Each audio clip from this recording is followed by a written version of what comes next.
Good morning, everyone. Today we're catching up with singer Adrian Gilmour to talk about his latest 80s and 90s cruise release. We'll explore the nostalgia behind the music, the creative process, and what listeners can expect from this timeless journey at sea. How are you, Adrian? I'm good, man. How are you? Awesome, man. It's always a pleasure to catch up with you, especially on today's topic. So, Adrian, to Yeah, get the ball rolling, yeah. what inspired you to revisit the 80s and 90s era for this cruise release, and why does that music still resonate so strongly today? Okay, so the 80's and 90's cruise is something that happens every year. I've been Okay. on it once. I've been on it once before with my band, and I'm going on as a solo artist now. So the inspiration behind the music, well, like the name says, it's an 80's and 90's cruise. And that music is still so nostalgic because I think it brings back a lot of memories and you know um, a lot of people, especially people my age, can relate with it. So yeah, it's just the 80's and 90's cruise is just a weekend of partying, and along with other artists, I've been invited to be on there as part of the entertainment, and yeah, it's just going to be an awesome time. Yeah. Lovely. How did you approach selecting the songs for the 80s and 90s cruise? Was it driven more by personal memories or audience demand? Yeah, I think I think a little bit of both. A lot of personal memories, but more audience demand. Because the Okay. people that come on the cruise expect to hear 80's and 90's music, so there's Hmm. always that aspect of audience demand. But I've been given free reign to choose the type of music as long as it doesn't clash with the other artists that I do. My brief has been more along the lines of 80's R&B and 80's and 90's R&B and soul, and it works out for me because a lot of that music resonates with me because I'm more of a soulful singer. Um, so yeah, that's my brief, and but I think more personal memory, even though it's a lot of it has to do with audience demand. But I think a lot more personal memory because of my age and the memories that the music invokes. Yeah, so it awesome. Works out both ways. That's true. What emotions or memories came back for you while recording and preparing this 80s and 90s cruise project? So many. I don't know if you remember in our last conversation, I said music supposed to tell a story, and for Hmm. the most part, us as musicians, as creators, um, we need to immerse ourselves into the music. So because of the era of music that we're going to be doing for this cruise, it just brought back memories of cooking at home with my gran, or listening to music with my uncle. My uncle was a huge influence on the type of music that I do and the type of music that I listen to. So a lot of personal, beautiful memories. Remembering road trips that I was with, that I was on with my uncle, stuff like that. So a lot of the music that I'm going to do on the cruise is just brought about by personal experience and memories. So that was a large part of the inspiration. Yeah. That's awesome. All right, I've got a comment question for you here. This is from Jitin Reshika. It's Yeah. Hi, Adrian. Good choice of music. Would you agree that in the 80s and 90s made the best music? Compared to the then music and the music show, which do you prefer? Definitely 80's and 90's music. I believe, and I think I've said this before, that music needs to tell a story. And the 80's and 90's music, even going back to the 70's, that was the best era of songwriting and creation ever, I think. 80's, the 70's, and 80's were more, the songs told a story, like um, if you listen to a Luther Vandross album or a Luther Vandross song, he's telling a story with his music. When he says when he says, "I thought some time alone was what I needed," that's something that only a personal experience could have brought about. Um, so I think in that sense, the fact that the music told a story and then they added music to it to give it a groove. Um, it's just yeah, that's the best era. I'm not shooting down anyone making new music Yeah. now. I mean, but for me, personally, the best era of music was in the 80s and 90s. And now I think music is more commercial. It's a lot more, how can I say, it's a lot more digital, a lot more laptop, if you want to call it, in layman's terms, and it's less personal. So it's a lot more marketable and commercial, but it's less personal. And I think it's lost a lot of its essence.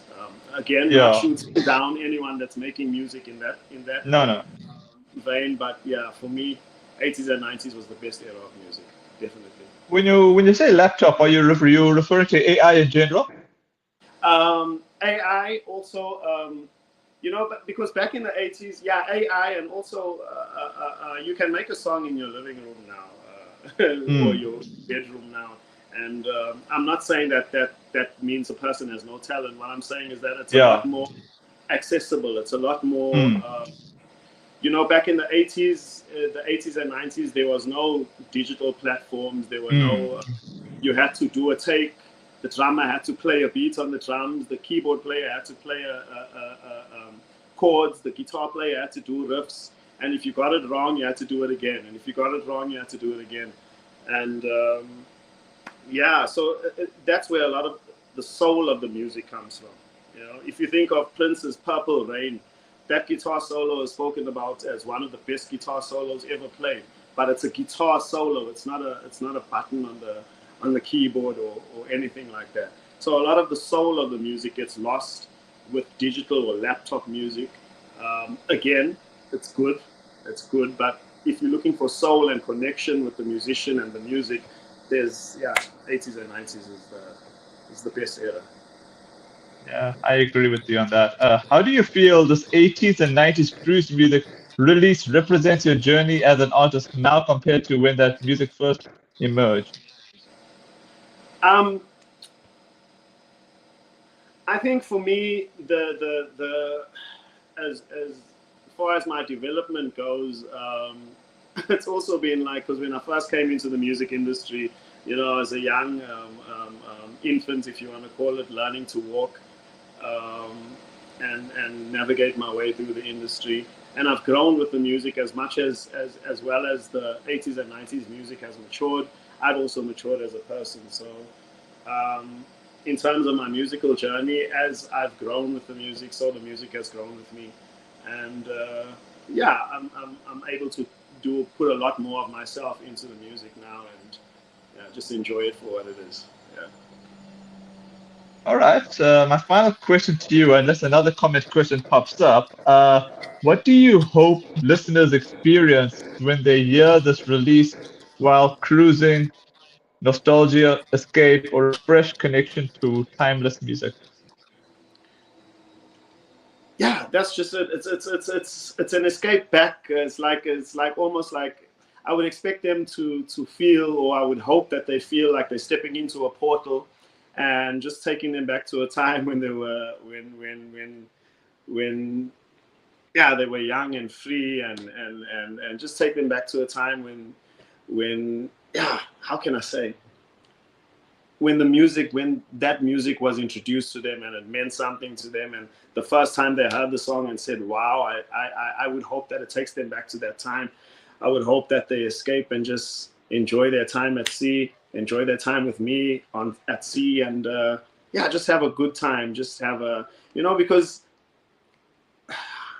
I'm gonna almost sound like I'm saying, hey, people that listen to 80s and 90s music are old, but rather let me say that we are grown with responsibilities now, and I just want to take them back to a journey back to where they could just enjoy life and enjoy themselves, and just remember the good days. Not that the days now are bad, but just remember the less stressful days, and just enjoy themselves with the music, and take them back to a time when it was introduced to them and when it meant something to them and made them say wow. And so that's what I'm hoping for. All right, there's a comment question here, again from Jitin Reshika. How would you know if a crowd prefer a certain music? Okay, so for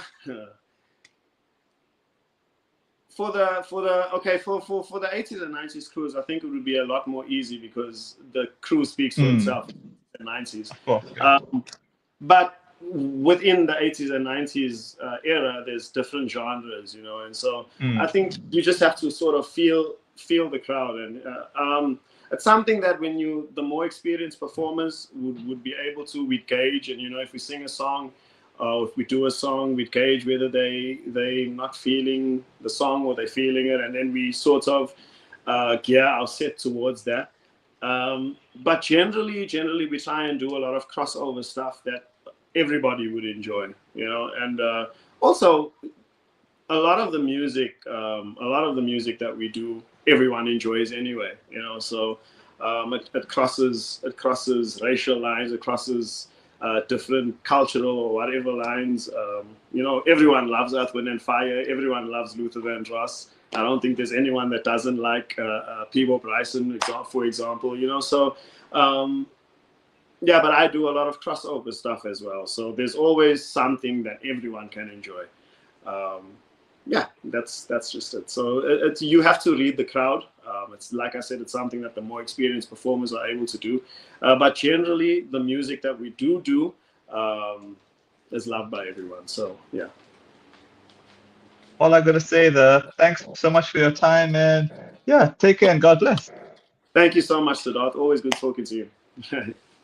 Likewise. Yeah.